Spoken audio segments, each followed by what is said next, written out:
What made quarterbacks live some of last spring?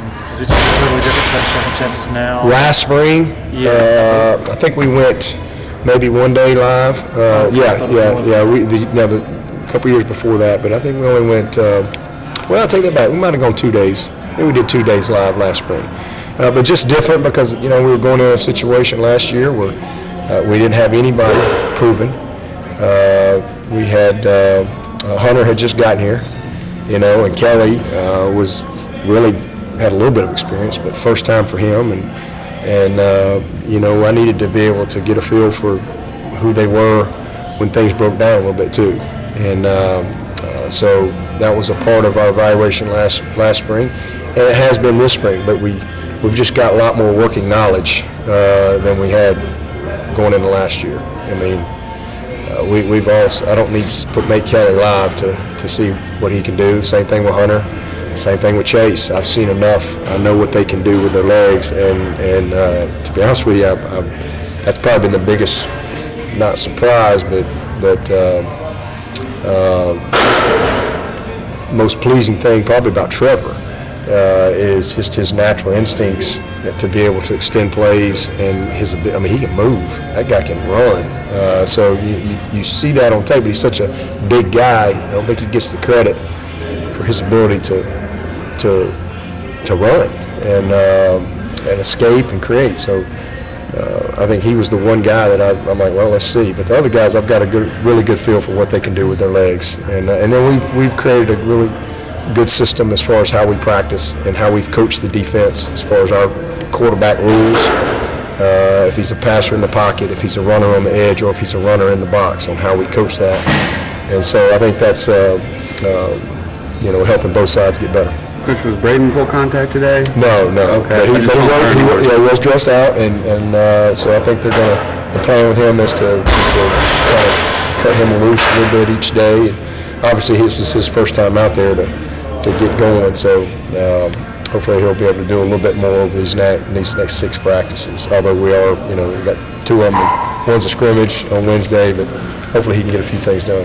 We touched on it briefly before spring break, but Chuck Smith said he feels like he's ready to take that next step. What have you seen? I think he is. I think just a guy that I think has developed immensely since he got here, and now he's in a position and he has a good enough foundation and understanding where he can have confidence and he can play within his skill set, and you see that speed, you see his burst because he's got confidence, he's got more knowledge, and so I think he's in a good spot, and I think this is a year where hopefully he'll take a really good step forward for us. But I still think the best is out there for him. I think he's going to be one of those guys that's come through this program, Vic Beasley, not that he's going to be the 8th pick in the draft, but a Dorian, those type of guys that if they hang in there, man, they become great veteran players for you. And he's kind of in that stage as he transitions to being that sophomore, because we're a deep group at linebacker right now. And that's the biggest thing. I mean, it's a very deep group and guys that aren't going away, and so they're all very unselfish. They're all splitting time and taking pride in their reps that they get. But he's a guy that I'm excited about. On a lighter note, it's the first time we've talked to you in a while. Brad Brownell called you a chucker. Do you have a comment on that? Well, if being a scorer means chucker, then guilty as charged. But I want my team to win, and usually that requires me to score. So I'm just saying, I guess I'm guilty as charged. I mean, I did lead my county in shots attempted, I think, a couple of years in a row there. But I am preferred to see myself as a scorer. I don't know where this chucker stuff came from, but. Anyway, he needs to get his butt out there on the court a little bit more before he starts evaluating my game. So you agree with what he said about defense and rebounding? Absolutely not. That's the other thing too. I play defense. I pride myself. Now rebounding, I get a few here and there, but I pride myself on defense. So, that's there's. Don't believe half of what you hear, right? Or none of what you hear and half of what you see. That's what my coach used to tell me. So, anyway. He says he's the only one that can keep you in line. Well, that might be true. we have a good time. We have a good group. In fact, I was playing on I ripped my hand right there. We were on a trip down at Turks and Caicos with 2 other couples, Wednesday to Sunday, and me and my buddy were jogging. Kind of went outside the little resort and was jogging, and then we'd come up on a basketball game. There's a bunch of just locals out there playing basketball. And we busted right up in there.